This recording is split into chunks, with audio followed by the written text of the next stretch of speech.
사랑하는 성도 여러분, 성경 묵상 시간입니다. 오늘은 에스겔 17장에서 19장을 읽으며 기도문으로 시편 87편을 함께 읽게 됩니다.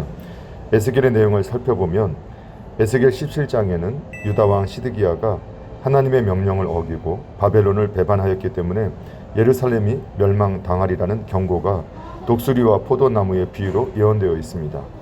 하나님께서는 패역한 유다를 벌하시기 위해 그들의 압제자로 바벨론을 세웠으나 시드기야 왕은 바벨론을 배반하고 애굽의 도움을 청했습니다.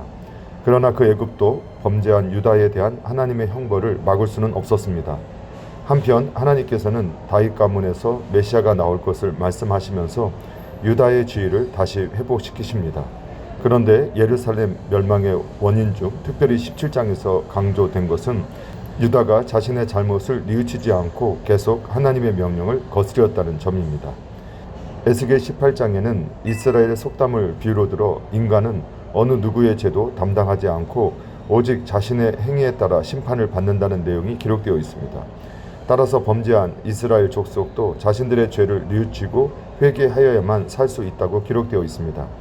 그런데 바벨론 포로기의 유대인들은 자신들이 그 같은 고생을 하는 것이 모두 조상들의 죄 때문이라고 하면서 하나님의 섭리에 불평을 늘어놓았습니다. 그러나 하나님께서는 인간은 모두 자신의 행위에 따라 심판을 받는다고 말씀하시면서 이스라엘 족속은 그들 자신의 죄로 그 고난을 겪는 것이기 때문에 죄를 회개하고 죄에서 떠나기를 명하셨습니다.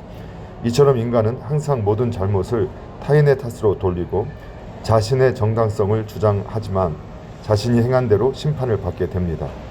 에스겔 19장은 17장과 마찬가지로 유다 왕국의 패망을 탄식하는 내용이 비유로 기록되어 있습니다.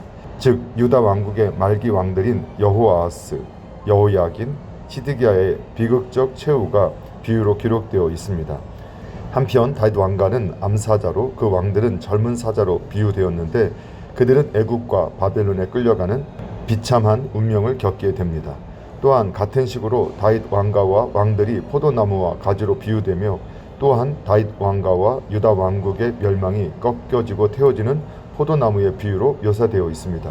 그런데 이 애가의 기록 목적은 이스라엘 백성으로 하여금 파멸이 아닌 평온에 대한 헛된 소망을 갖지 못하도록 하려는 데 있었습니다.